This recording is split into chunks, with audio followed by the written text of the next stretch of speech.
Bakr Abu Zaid one of the greatest scholars of سعودی عربیہ کہتے ہیں کہ اگر ایک والدین کو معلوم ہے کہ میں یہ اسکول میں جو میں ڈال رہا ہوں اس میں 100% ایتھیسٹک الحاد سکھائی جاتی ہے، میرے بچے اس میں جا کر ملحد ہو سکتا ہے، ایتھیسٹ ہو سکتا ہے، اس کے باوجود بھی وہ اس میں ڈالتا ہے، تو وہ والدین اسلام سے نکل جاتے ہیں۔ جو مسجد میں سکھائی جاتی ہے اشہد ان لا الہ الا اللہ واشہد ان محمد رسول اللہ، یہ جو مورالٹی ہے، اس کے بالمقابل آپ کو کیا سکھائی جائے گی؟ جو ایتھیسٹک انسٹیٹیوشنز جو کھلی ہے کہ یہ ضروری نہیں ہے کہ تم اللہ پر ایمان رکھو، یو شوڈ بی گڈ۔ زندگی میں مورالٹی کے لیے، اخلاقیات کے لیے کیا کرنی چاہیے، کیا نہیں کرنی چاہیے، یہ علم جو ہے، یہ جو سکولز کھلی ہیں یہ آپ کو نہیں دے گی۔ آپ ایکسپیکٹ نہ کریں کہ آپ نہ کہیں کہ میں نے اپنے بیٹے کو ایروناٹیکل انجینئر بنایا اور میرا خیال نہیں رکھتا۔ ڈیفینیٹلی ماشاءاللہ آپ نے اجتہاد کیا اور ایروناٹیکل انجینئر بنائے ہیں، لیکن اخلاقیات، روحانیات کا علم، کیا کرنی چاہیے کیا نہیں کرنی چاہیے، حقوق الوالدین، حقوق اللہ سبحانہ و تعالی، یہ علم جو وحی کا علم ہے، کتاب و سنت کا، آپ نے سکھائے نہیں سکھائے۔ اور نبی علیہ الصلاۃ والسلام فرماتے فضل العالم علی العابد، کہ ایک عالم کا ایک عبادت گار شخص کے اوپر ایسا فضیلت ہے کالقمر علی سائر الکواکب، جیسے کہ فضیلت ہے چاند کا جو ستارہ کے اوپر۔ آپ کو کون زیادہ روشنی دے گی؟ یہ علماء ہیں، اور انہوں نے ایک لیگیسی، ایک سیرت چھوڑ کے گئے ہیں ہمارے لیے۔ بس مقصود کیا تھا؟ قال اللہ وقال رسول کے لیے۔ اعوذ باللہ من الشیطان الرجیم، بسم اللہ الرحمن الرحیم، الحمد للہ والصلاة والسلام علی رسول اللہ وعلی آلہ واصحابہ اجمعین وبعد۔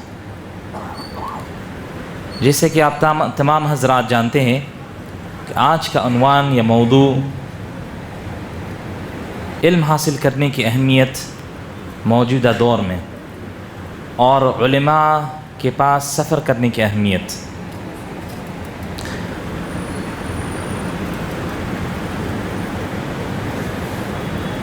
اگر ہم لوگ کہیں کہ علم کی تعریف کیسے کی جائے، ڈیفینیشن علم کی، اگر ہم کہیں علم، نالج اسلام کے اندر، تو علم کا سمجھنے کے لیے دنیا میں دو قسم کے لوگ ہیں۔ دنیا میں دو قسم کے لوگ ہیں جب وہ کہتے ہیں علم۔ ایک ہے جو یہ کہتے ہیں کہ ہم علم کو جانیں گے، جو چیز ہمیں دکھائی دے گی، ہم چھو سکتے ہیں، سونگھ سکتے ہیں، ٹیسٹ کر سکتے ہیں، ٹچ کر سکتے ہیں، جس کو ہم فیل کر سکتے ہیں، جس کو کہتے ہیں الحواس، یا سن سکتے ہیں، یہ 5 سینسز جس کو کہتے ہیں، جس کو حواس کہتے ہیں۔ یہ حواس سے جو چیز ہمیں معلوم ہو تو ہم لوگ اس کو قبول کریں گے۔ یہ 5 چیزوں سے جو چیز ہمیں سمجھ میں نہیں آئے ہم اس کو کیا کریں گے؟ ریجیکٹ کریں گے۔ یہ 5 چیز عقل کہتے ہیں اس کو۔ کس کو کہتے ہیں؟ عقل کو۔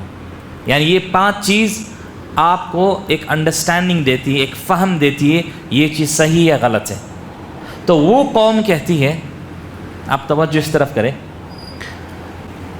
وہ قوم کہتی ہے کہ ہمیں کوئی چیز سمجھنے کے لیے ہم لوگ اپنے عقل ہی سے اس کو سمجھیں گے۔ ہم لوگ اتنے استطاعت رکھتے ہیں کہ یہ چیز صحیح ہے یا غلط ہے، مورالٹی ہے، اخلاقیات ہے نہیں ہے، یہ تمام کے تمام چیز انسان کے خود کے اوپر جاتا ہے۔ دیکھو ہم لوگوں نے شپس بنائے سمندر میں تیرنے والی، ایروپلین بنائے، الیکٹریسٹی بنائے ہیں۔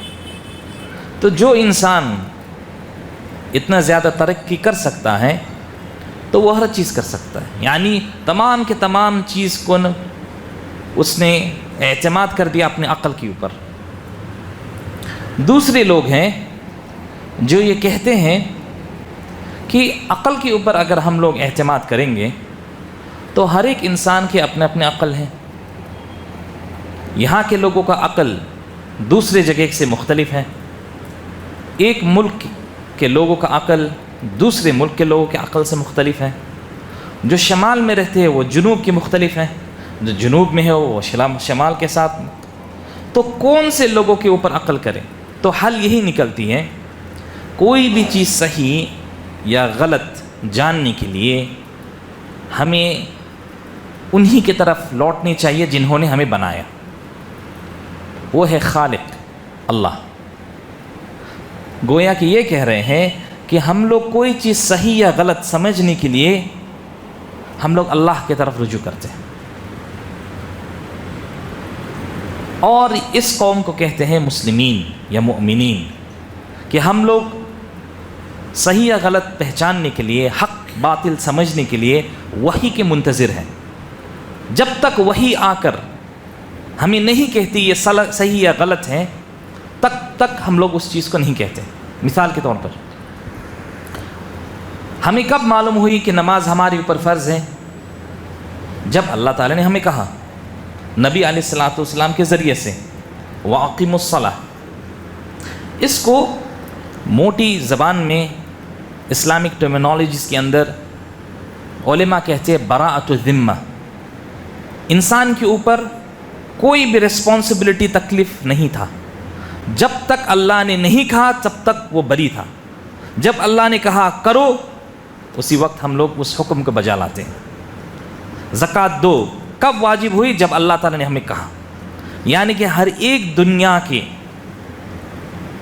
یا زندگی کے موڑ میں صحیح یا غلط کو پہچاننے کے لیے، حق یا باطل کے بیچ میں تمیز کرنے کے لیے ہم لوگ اللہ کی وحی کے منتظر ہیں. یہ جو علم ہے یہ وحی کا علم. یہ کیا ہے؟ وحی کا علم. یہ نزول ہوتی ہے اوپر سے نیچے تک. یہ وحی دو قسم میں ہے. پہلے قسم کیٹیگری قرآن ہے. وہ اس قرآن کو یہ علم ہے. علم ہم لوگ کیسے ڈیفائن کرتے ہیں؟ ایسے ڈیفائن کرتے ہیں. وہ وحی کا علم ایک ہے قرآن الکریم، جو اللہ عز و جل کا کلام ہے. اللہ عز و جل کا کلام جنرل ہوتی ہے. وَأَقِیمُوا الصَّلَاةَ، نماز کو قائم کرو. اب یہ اقام الصلاۃ کا تفصیل کیسے کرنی ہے، وضو کیسے کرنی ہے، نماز کیسے پڑھنی ہے، اس کا تفصیل قرآن الکریم میں نہیں ہے. وہ کہاں ہے؟ وہ سنت میں. کہاں ہے وہ؟ سنت میں. اگر کل کے درس آپ لوگ اٹینڈ کرتے تو یہ اہمیت سنت اور منکرین حدیث کا فتنہ تھا. بہت سارے بھائی لوگ مجھے کہا کہ ہم لوگ سے وہ درس چھوٹ گئی بارش ہونے کی وجہ سے. تو اسی درس کے اندر ہی میں آپ کو مختصراً اس کو ایکسپلین میں کر دوں. بہت سارے لوگ کہتے ہیں یہ علم جو ہے حق باطل صحیح غلط کے بیچ میں ڈٹرمائن کرنے کے لیے، حلال حرام ڈیسائیڈ کرنے کے لیے جو ہمارے لیے قرآن میں ہے وہی کافی ہے، ہمیں حدیث کی ضرورت نہیں ہے. تو ابن عباس رضی اللہ عنہ، جابر بن عبداللہ رضی اللہ عنہ فرماتے ہیں کہ اگر یہ بات ہے تو قرآن میں جو نماز کے طریقہ، مغرب کے نماز میں 2 رکعت میں ہم لوگ جہری پڑھتے ہیں، 1 رکعت میں سری پڑھتے ہیں، وہ قرآن کریم میں کہاں ہے؟ پھر زکوٰۃ کتنی دینی ہے، جانور میں کتنی دینی ہے، سونے میں کتنے دینی ہے، مال دولت میں کتنے، وہ کہاں پر ہے؟ وہ سنت ہے. اب پھر سے وہ لوگ آئیں گے کہیں گے علم کے ذریعے میں قرآن و سنت تو ہم لوگ تسلیم کرتے ہیں، یہ علم ہے، لیکن حدیث ہمیں ڈاؤٹ ہے. تو آپ کو عام مثال میں سمجھاؤں. جو کہتے ہیں کہ حدیث اور سنت میں فرق ہے، تو یہ بوٹل کے اگزامپل ہے. یہ بوٹل میں کیا ہے؟ پانی. صحیح؟ آپ کو اگر میں پوچھوں کہ پانی کہاں ہے، آپ کیا کہیں گے؟ بوٹل میں۔ اسی طریقے سے یہ پانی جو ہے وہ سنت ہے، اور وہ سنت کہاں ہے؟ حدیث کے کتاب میں ہے، جیسے کہ یہ بوٹل۔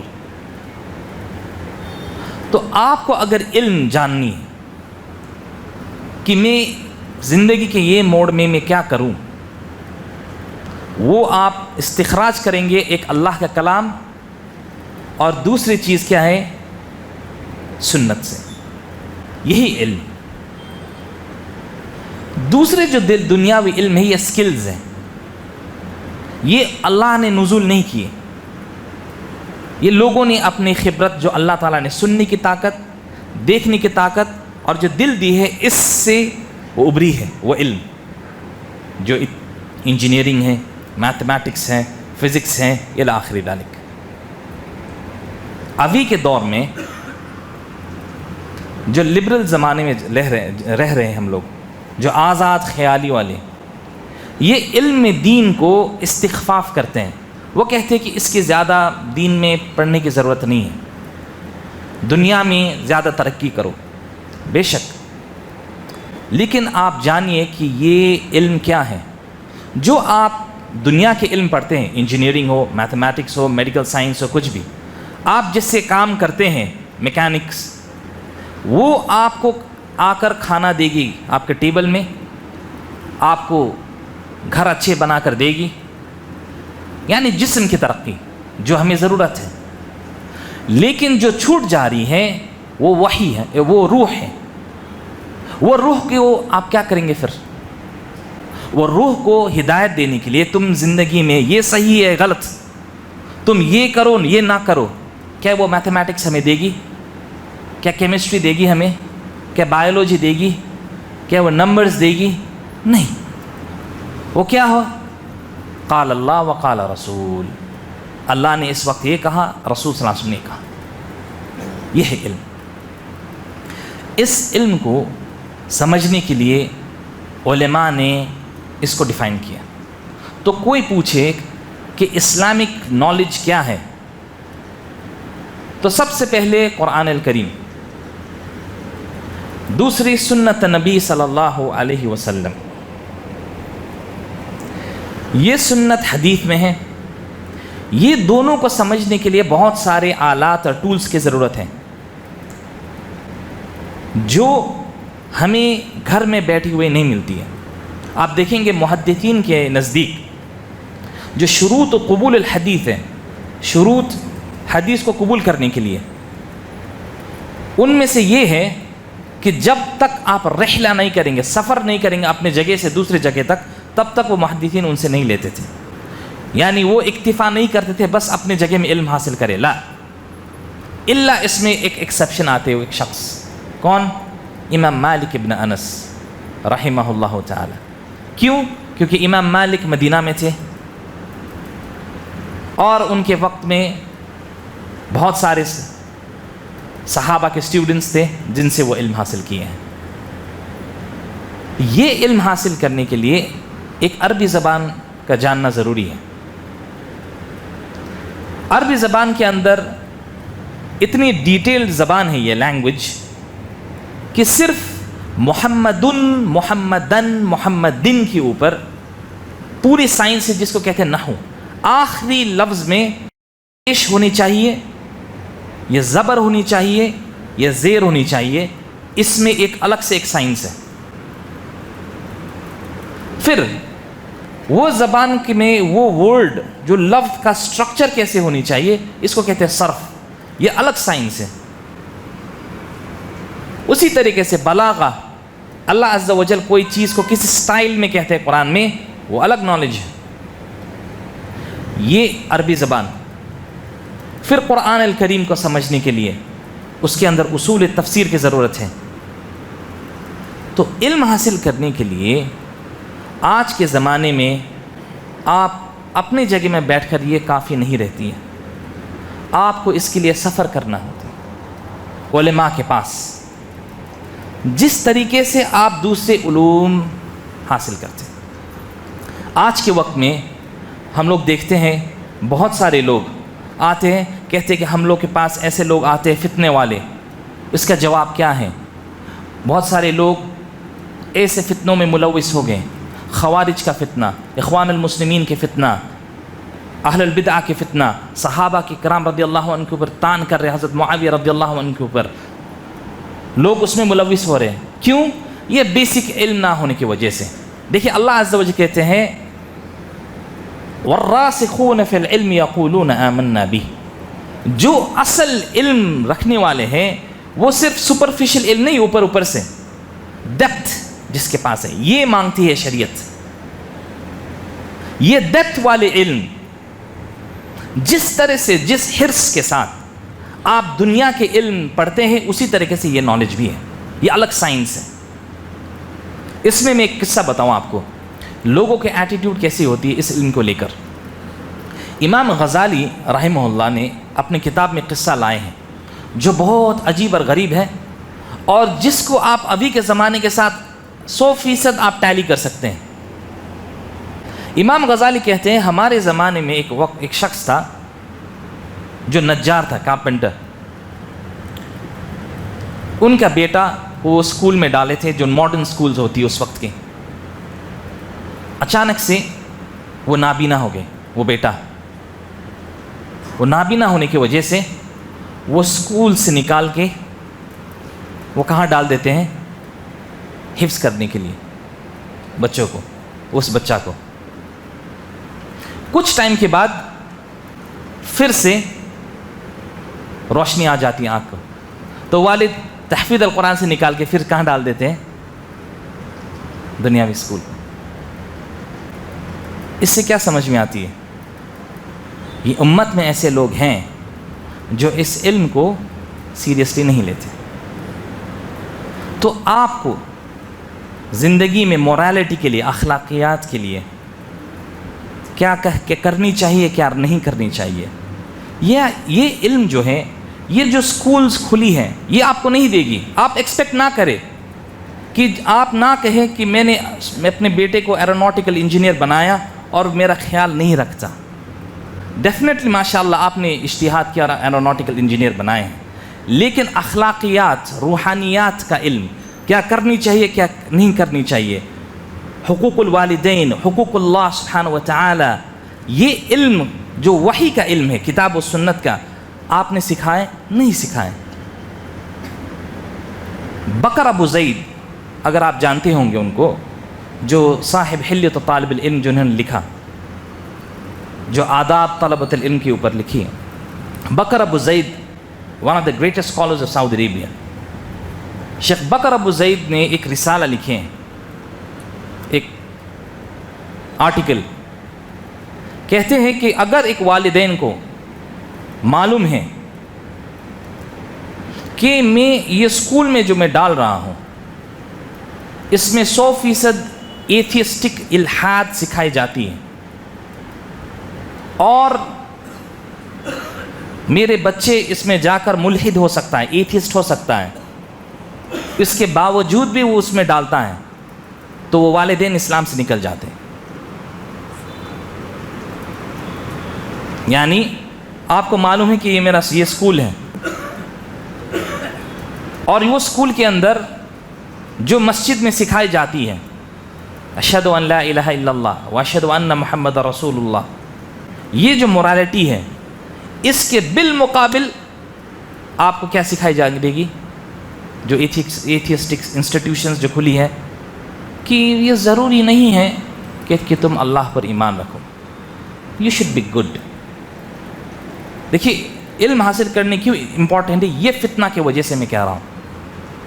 ابھی یہ نہیں ہے کہ مسلمان یہ فرقہ، ابھی جو لبرل لوگوں کی طرف سے جو فتنہ ہے وہ سب سے خطرناک ہے.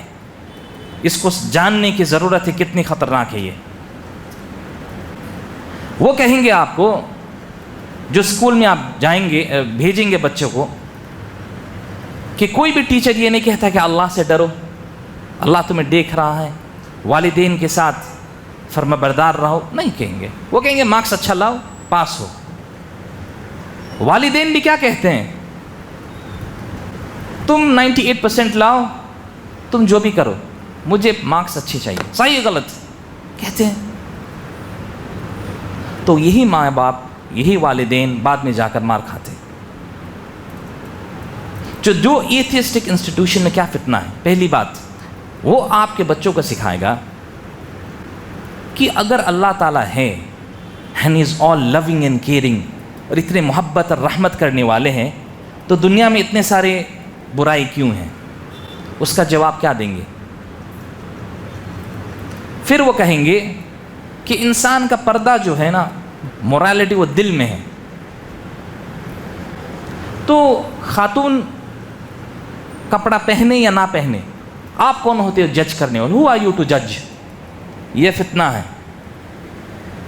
پھر کہیں گے جو کانوینس میں ہیں، وہ کہیں گے کہ دیکھیے مرد عورت ایک ہے، ایکول ہے، ایکول مساوی. تو بیوی کہے گی اپنے شوہر کو میں بھی کماتی ہوں تم بھی کماتے ہو، جتنا حق تمہارا گھر کا ڈیسیجن میں ہے اتنا ہی حق میرا ہے. بچے بھی کہیں گے آپ نے مجھے پیدا کیوں کیا اگر مجھے خیال نہیں رکھ سکتے؟ نسأل اللہ السلام والعافیہ. یہ بائی پروڈکٹس ہے لبرل سکولز، لبرل انسٹیٹیوشنز کے. اس کو کاؤنٹر کرنے کے لیے اگر مساجد، علماء، طلاب العلم، دعات یہ مسئلہ کو ایڈریس نہیں کریں گے ابھی کے وقت میں، آنے والے ایام میں ہم لوگ ایکس مسلمز بہت سارے دیکھیں گے. ابھی بہت سارے آن لائن شوز ہم لوگ کرتے ہیں، وہاں سے کوشچنز جب آتی ہیں آن ایئر ہم لوگوں کو، وہ کہتے کہ آئی واز اے مسلم لیکن آج میں اسلام چھوڑ دیا. اور ان کا آرگیومنٹ جب پڑھیں گے آپ کو ہنسی آئے گی. کیوں؟ وہ بنیادی چیز ہوتی ہے. تو ہم لوگ کہتے ہیں اگر آپ کے جتنے وقت آپ نے انجینئرنگ میں دیے ہے، میڈیکل سائنس میں دیے ہے، اکاؤنٹنسی میں دیے ہیں، جتنا دماغ اور ٹائم اینڈ انرجی دیے ہیں، اتنا ہی آپ اسلامک نالج میں دیتے تو آپ کو یہ سوال نہیں ہوتی. تو جب تک ہم لوگ اس میٹر کو ایڈریس نہیں کریں گے، اور ابھی ہم لوگ ڈائر نیڈ میں ہیں کہ ہمارے معاشرہ میں طلاب العلم ہم لوگ پیدا کریں. آپ کے پاس ڈاکٹرز ہیں، انجینئرز ہیں، آرٹیزنس ہیں، بزنس مینز ہیں، اسکالرز کی ضرورت ہے. اب اسکالرز کون ہیں؟ علماء. ہمارے ہند و پاک کے اندر بر صغیر میں ہر کوئی مولوی، ہر کوئی گریجویٹ، ہر کوئی مدینہ سے پڑھے ہوئے، سب کو ہم لوگ کہتے ہیں عالم، معذرت کے ساتھ. لیکن وہ ایسا نہیں ہے، اتنی آسان نہیں ہے. وہ طلاب العلم، ہم لوگ اسٹوڈنٹس آف نالج ہے، طلاب ہے. علماء جن کے پاس ایک عہدہ رہتی ہے اور بہت سالوں سے علم پڑھا رہے ہیں، اور وہ ویژن ہے ان کے پاس.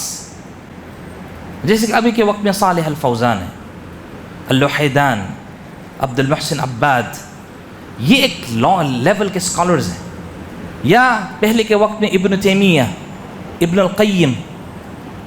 یہ اگر ہم لوگ ابھی کے وقت میں پیدا نہیں کریں گے تو آنے والے 50-60 سال مسلمانوں کے لیے بہت خطرناک ہے. اس کو جان لیجیے.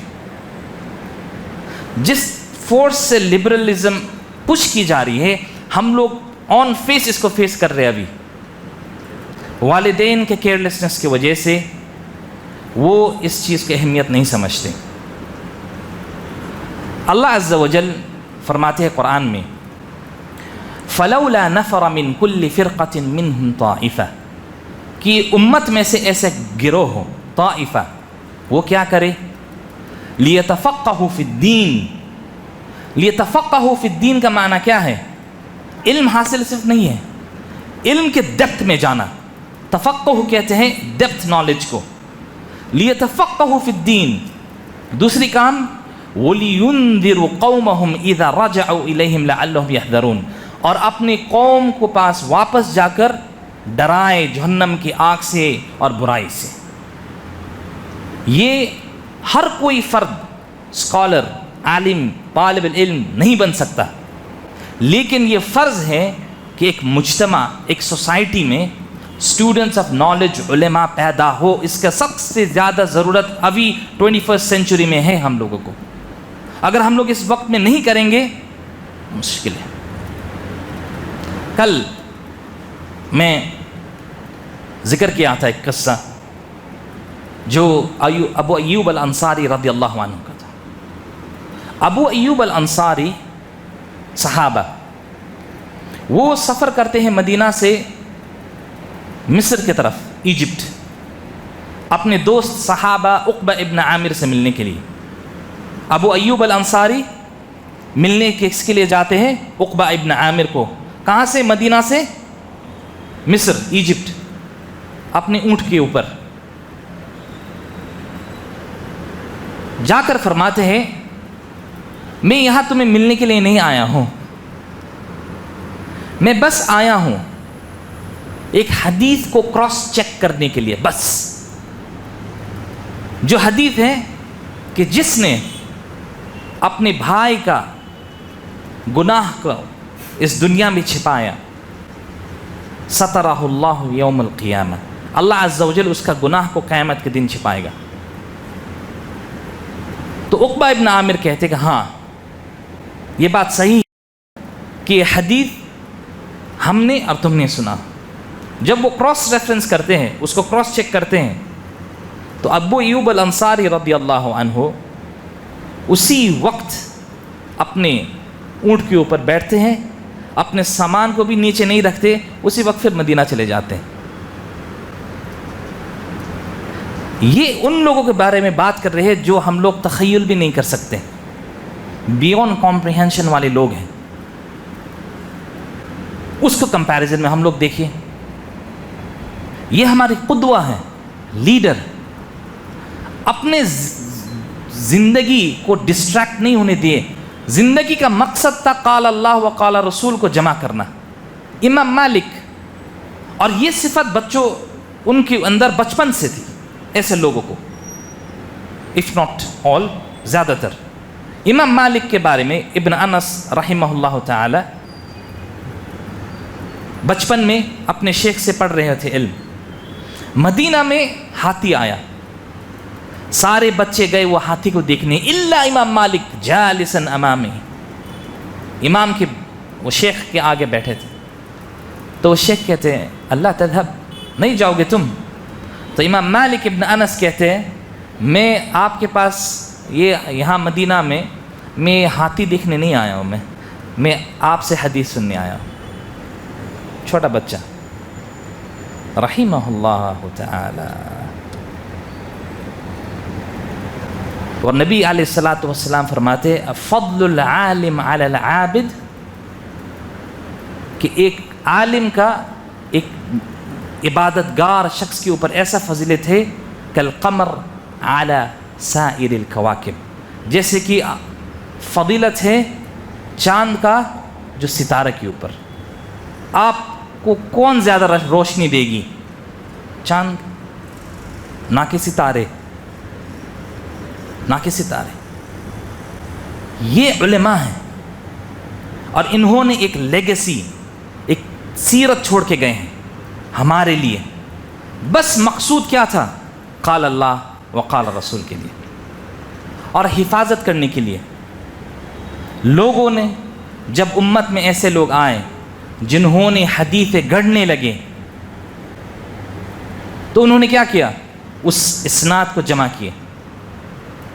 قال حدثنا فلان وقال اخبرنا فلان وقال حدثنا فلان، ان کو پوری طریقے سے یاد تھی۔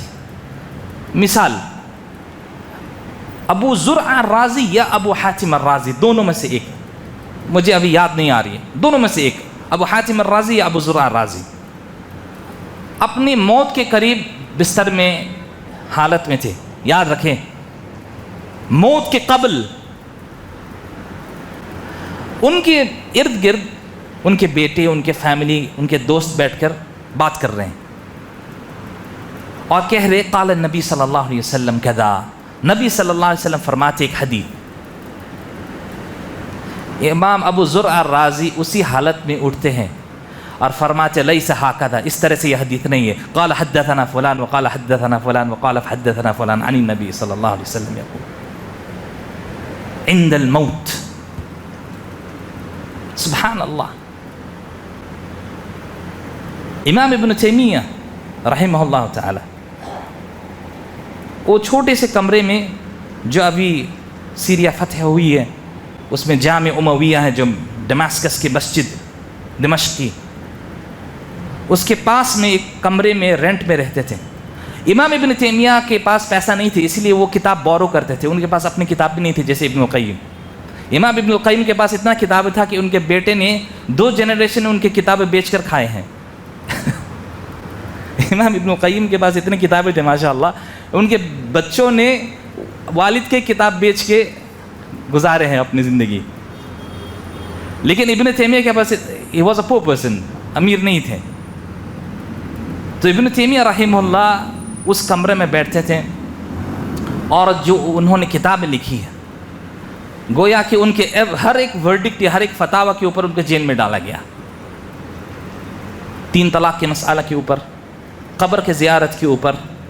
7 مرتبہ وہ ایجپٹ گئے، مصر گئے سیریا سے، وہاں پر بھی الیگزینڈریا میں کچھ دن ان کو جیل میں ڈالا گیا. پھر سیریا واپس آئے دمشق، وہاں پر بھی ڈالے گئے. لیکن ان کے اسٹوڈنٹ ابن عبد الہادی کہتے ہیں ہر وقت ابن تیمیہ رحمہ اللہ شیخنا، ہمارے شیخ کو جیل میں ڈالے جاتے تھے. اہل البدعہ سلطان کو کہتے ہیں یہ بندہ فتان ہے، فتنہ والا ہے، ولیعظ باللہ. وہ نکلتے تھے وہ جیل سے ڈالنے کے بعد، نکل کے کہتے غفرت لکم، تمام کو میں معاف کر رہا ہوں، جنہوں نے میرے اوپر ظلم کیا میں تمام کے اوپر معاف کرتا ہوں. شیخ الاسلام ابن تیمیہ یہ ایگزامپل ہے، یہ لیگیسی ہے. وہ کہتے ہیں ان کے اسٹوڈنٹ ابن القیم رحمہ اللہ کہ شیخ کے آخری حیات میں، زندگی میں، ان کے قلم کو بھی دی، پیپر قلم سب چھینی گئی، بس وہ قرآن پڑھتے تھے آخر میں. انہوں نے ہر ایک باطل فرقہ کے اوپر رد کیے ہیں. دیکھیے جو اسلامک اسکالرشپ ہے نا، ہم مسلمانوں نے اس کو نہیں سمجھے. ہم لوگ اسلام فالو کرتے ہیں کسٹمز، ٹریڈیشنز، ثقافت کے مطابق. ہم لوگ کرتا لگاتے ہیں اس لیے میرے بچے لگائیں گے. ہم لوگ بریانی کھاتے ہیں کیونکہ ہمارے اجداد کھاتے ہیں. یہ کلچرلی ٹرانسفرڈ چیزیں ہیں. اسلام کو بھی اسی طریقے سے لیے. لیکن محمد بن عبد الوہاب کیا کہتے ہیں؟ المعرفۃ الاسلام بالادلہ. ہم لوگ چاہتے ہیں لوگ جانیں اسلام کو بالادلہ، پروفز کے ساتھ. آپ کو کوئی پوچھے کہ اسلام کی یہ پروف کیا ہے، آپ کہیں قال اللہ تعالی، اللہ کہتے ہیں قرآن میں یہ ہے. وقال النبی صلی اللہ علیہ وسلم، اللہ کے نبی صلی اللہ علیہ وسلم فرمائے یہ ہے. وقال الصحابہ، اسی کو ابن القیم رحمہ اللہ النونیہ میں کہتے ہیں العلم قال اللہ وقال رسولہ قال الصحابۃ هم اولو العرفان. العلم کیا ہے؟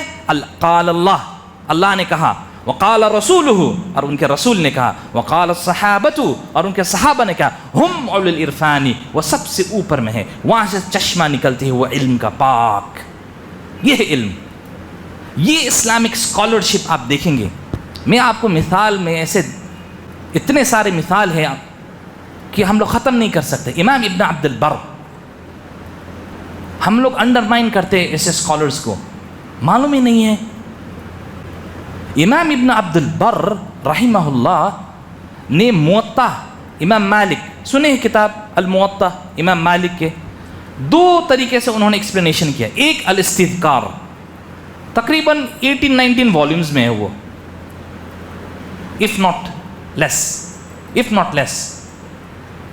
انہوں نے اس کو موطا کو ایکسپلین کیا ایک فقی کے طریقے سے، فقی جورسٹ. اسی کتاب کو دوسرے طریقے سے ایکسپلین کیا، وہ بھی اتنی ہی لمبی ہے، 17 to 18 والیومز، التمہید. ایک کتاب کو 2 ایکسپلینیشن کیے ہیں، ایک فقی کے طریقے سے، ایک محدث کے طریقے سے، التمہید. سوچ سکتے ہیں ہم لوگ. امام ابن القیم کے بارے میں ریسرچ کیا گیا، کہتے ہیں وہ 13 سے 14 پیج ہر دن لکھتے تھے، 13 سے 14. اور پروفیسر جان ہوور ہیں ناٹنگہم یونیورسٹی کے، وہ ویسٹرن اکیڈمک سے، وہ کہتے ہیں کہ ابن القیم کا جو ایلوکوینسی ہے لکھنے میں، وہ ہم لوگ کوئی اور اسکالرز میں نہیں ملتے جتنے. اور ابن تیمیہ، جان ہوور کہتے ہیں کہ میں ابن تیمیہ کا فین ہوں، جس طرح سے وہ کسی مسئلہ کو ایڈریس کرتے ہیں رحمہم اللہ رحمت. ایک کرسچن ویسٹرن اکیڈمک علماء کے تعریف کر رہے ہیں اور مسلمان ان سے غافل ہے. میں جب میں حیدرآباد میں آیا تھا، میں نے لوگوں سے پوچھا کہ کیا عبد الرحمن یحییٰ المعلمی کو آپ جانتے ہیں؟ تو زیادہ تر حیدرآباد کے لوگوں کو معلوم نہیں ہے کون ہے وہ. عبد الرحمن یحییٰ المعلمی وہ اسکالر تھے، اصل وہ یمن کے تھے، پھر وہ نجران کے وہاں پر قاضی ہوئے، جج ہوئے. پھر ان کو ملک عبدالعزیز نے مکہ میں بلا لیے، تو وہ لائبریری میں ہوتے تھے، مکتبہ میں، مکہ حرم میں. نظام حیدرآباد کے پاس بہت سارے مخطوطات تھیں، ہینڈ ریٹن مینuscripts حدیثوں کا، ابھی بھی ہے آپ کو دائرۃ المعارف کے وہاں پر. ابن حجر کے اسٹوڈنٹس کے لکھی ہوئی مینuscript ہے حیدرآباد میں بہت سارے. تو نظام حیدرآباد نے کہا کہ یہ مخطوطات تو ہینڈ ریٹن فارم میں ہے، اب اس کو کتابی شکل میں دینے کے لیے، اس کو ایڈٹ کرنے کے لیے ہمیں کوئی شخص چاہیے جو ہمارے پاس نہیں ہے. تو انہوں نے کہا ملک عبدالعزیز نے کہ ہمارے پاس ایک شخص ہے، وہ شیخ عبد الرحمن یحییٰ المعلمی کو وہاں سے بھیجتے ہیں حیدرآباد. معلمی 25 سال رہتے ہیں حیدرآباد میں. 25 years he gave for serving علم کے لیے. 25 years. اور جو بخاری کا جو اسماء الرجال کی کتاب ہے تاریخ الکبیر، نریٹرز آف حدیث کے اوپر، حدیث کے روات کے اوپر، سب سے پہلی کہاں پبلش ہوئی ہے؟ دکن میں، یہاں حیدرآباد میں. کنہوں نے ایڈٹ کی؟ معلمی نے. کہاں پر؟ وہاں پر. 2017 میں میں آیا تھا ہمارے ایک دوست کے ساتھ حیدرآباد. مجھے بس وہ جگہ دیکھنی تھی جہاں پر عبد الرحمن یحییٰ المعلمی میں بیٹھ کر لکھتے تھے. مجھے دیکھا، مجھے خوش ہوئے الحمدللہ. عبد الرحمن یحییٰ المعلمی کا جو آپ مؤلفات دیکھیں گے، it is about 36 volumes. عقیدہ، فقہ، حدیث، تفسیر، اصول الفقہ، تمام کے تمام لکھے ہیں. اور زیادہ تر انہوں نے تالیف یہاں پر کی ہے ہندوستان میں. اور ان کے بارے میں دیکھیے، یہ لوگ علماء جو ہے نا، جو اسکالرز ہیں، کلاسیکل اسکالرز، وہ الگ قسم کے لوگ ہوتے ہیں. وہ عزلہ اختیار کرتے تھے، علم میں ان کا وقت ضائع ہوگا بول کے وہ لوگوں سے دور رہتے تھے. تو پورے سال میں کسی سے ملاقات نہیں، بس ایک دوست آتے تھے عید میں، ان سے ملاقات کر کے چلے جاتے تھے. بس ایک دوست تھے ان کے، سال میں ایک ہی مرتبہ ملاقات ہوتی تھی اور وہ چلے جاتے تھے. یہ علماء رحمہم اللہ، ایسے ایسے اسکالرز ہیں جنہوں نے خدمات دی ہیں. اور ہمارے ہندوستان میں جو کتب حدیث کو ایکسپلینیشن کیے، سب سے بیسٹ ایکسپلینیشنز کہاں ہیں؟ انڈیا میں. سنن ابی داؤد کا one of the greatest and best explanation کنہوں نے کیا ہے؟ شمس الحق عظیم آبادی. کہاں سے تھے؟ پٹنہ سے تھے، عظیم آباد. شمس الحق عظیم آبادی نے ایکسپلینیشن کن کا؟ سنن ابی داؤد کا لکھا.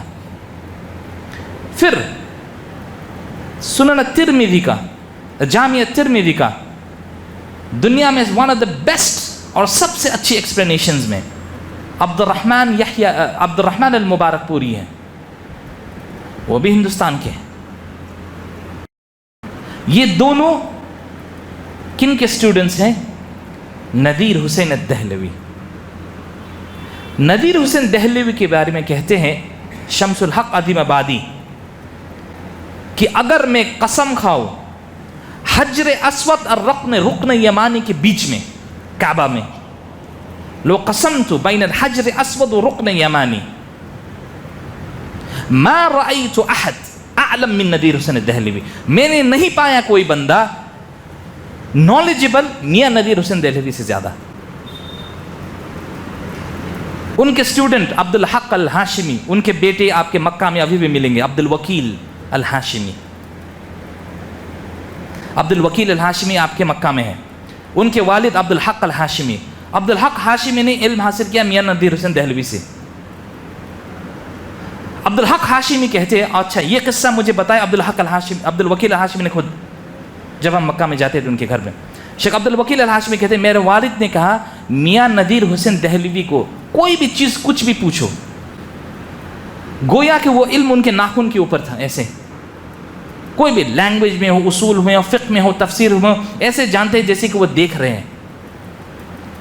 50 to 60 years علم سکھائے ہیں دلہی میں. Delhi was a centre of علم انڈیا میں. ابھی ہمارے پاس کیا ہے دیکھیے،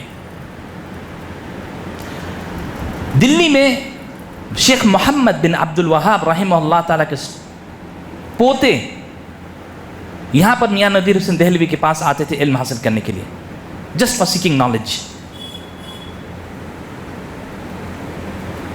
اور ہم لوگ ابھی کہاں ہیں؟ فتح الباری کا پرنٹ نواب صدیق حسن خان نے کیا from Bhopal, the Nawab of Bhopal. Fath Bari the one of the best explanation ابن حجر نے کیا ہے فتح الباری کا. وہ پرنٹ کرنے والے کون تھے؟ نواب صدیق حسن خان انڈیا میں. سنن الدارمی انہوں نے اپنے حج کے سفر سے واپس آتے ہوئے یمن سے مخطوطات ملا، وہ ہاتھ سے لکھنے لگے، ہاتھ سے کاپی کیے، یہاں آئے پرنٹ کیے، دنیا میں دیے ہیں انہوں نے. یہ علم خدمات ایسے ہی ضائع نہیں ہونی چاہیے، یہ لیگیسی کنٹینیو ہونے کی چیز ہے. اگر ہم لوگ اپنے بچوں کو ان علماء کے بارے میں نہیں بتائیں گے تو ان کے رول ماڈلز ابن تیمیہ، ابن القیم، بخاری، مسلم، الشافعی و احمد سے ہٹ کے کچھ اور ہو جائے گا. لیکن میں ایک چیز بتاؤں، لوگوں نے علماء کے ساتھ انصاف نہیں کیا. امام الطبری کو ٹکڑے ٹکڑے کاٹ کے بوری میں پھینک کر پھینک دیے تھے جنہوں نے تفسیر تاریخ میں لکھی. امام البخاری جو ہر کوئی جامع اور صحیح پڑھتے ہیں، جب آخری ایام میں لوگوں نے ان کے اوپر تہمت لگائی خلق قرآن کے اوپر، ان کو بخارا چھوڑنا پڑا، لوگوں نے نکال دیے تھے. ابھی ہم لوگ بخاری کہتے ہیں نا، لوگوں نے کیا کیا ان کے زندہ ہوتے وقت؟ نکال دیے وہاں سے. تو وہ بیچ رستے میں کہتے ہیں اپنے ہاتھ اٹھا کر، یا اللہ آپ کی زمین اتنی بڑی ہونے کے باوجود بھی میرے لیے تنگ ہو گئی ہے، تو مجھے اپنے طرف اٹھا لیجیے. وہ 2 دن سے بھی کم میں انتقال ہو جاتے. میں 2 قصہ آپ کے آگے میں کہنا چاہتا ہوں. امام الذہبی، ہر درس میں مجھے اچھا لگتا ہے یہ کہنا کیونکہ مجھے بھی موٹیویشن آپ لوگ کے لیے بھی ہے. امام الذہبی نے سیر اعلام النبلاء کتاب لکھے اسکالرز کے بایوگرافی میں. اس میں بہت سارے علماء کی زندگی کو جمع کیے جو محدثین نے خدمات کی ہیں، جیسے کہ امام سفیان الثوری کے بارے میں کہتے ہیں، ان کے دوست نے کہتے ہیں رأیت سفیان الثوری بعد موتہ، میں نے امام سفیان الثوری کے انتقال کے بعد میں نے شیخ کو میں نے خواب میں دیکھا، یطیر من نخلۃ الی نخلہ، وہ اڑ رہے تھے ایک کھجور کے درخت سے دوسرے کھجور کے درخت میں. وکان یقرأ، اور تلاوت فرما رہے تھے سورۃ الزمر کے آیات، الحمدللہ الذی صدقنا وعدہ، تمام شکر اور تعریف اس ذات کے لیے ہے جنہوں نے ہم اپنے وعدہ کو سچا کیا اور ہم لوگ کو جنت میں داخل کیا. سبحان اللہ. امام احمد ابن حنبل رحمہ اللہ، حتیٰ کہ امام، اگر میں غلط نہ ہوں تو امام آجری مجھے لگتا ہے محدث ہیں، کہتے ہیں رأیت الآجری بعد موتہ، میں نے امام آجری کے خواب میں دیکھا ان کے انتقال کے بعد، یؤم الملائکہ فی السماء الرابعہ، وہ 4تھی آسمان پر امامت کر رہے تھے فرشتوں کو. امام آجری 4تھے آسمان پر فرشتوں کو امامت کروا رہے تھے.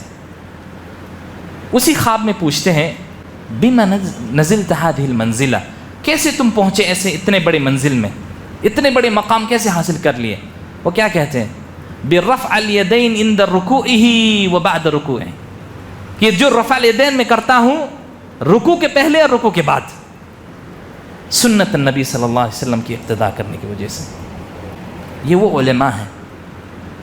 اور امام الذہبی کی کتاب سیر اعلام النبلاء، اگر آپ کے پاس وقت ہے تو علماء کے پاس رجوع کرے گا، کہے کہ مجھے پڑھ کر سنائیے ان علماء کا قصہ، تاکہ وہ لیگیسی ہمارے پاس کنٹینیو ہوتی رہے۔ اگر ہم لوگ ابھی نہیں کریں گے اس چیز کو تو دنیا اور آخرت خراب ہونے کی ان قریب چانس ہے، جس طرح سے ماڈرنزم، لبرلزم ہمیں وہ انٹر ہوتی آ رہی ہے مسلمان فیملی کے اندر۔ اور اسلام کو دفاع کرنے کے لیے صرف آپ کا جوش اور ایموشنز کافی نہیں ہے، مسلمانوں کو علم اور اکیڈمک ہونی چاہیے اپنے دفاع میں۔ اگر لوگ نبی علیہ الصلاۃ والسلام کے اوپر انگلی اٹھا رہے ہیں تو ہمارے پاس اتنی جرت ہونی چاہیے کہ اکیڈمکلی اسی جواب میں ان کو وہ جواب دی جائے، جس لینگویج میں۔ کیسی لینگویج؟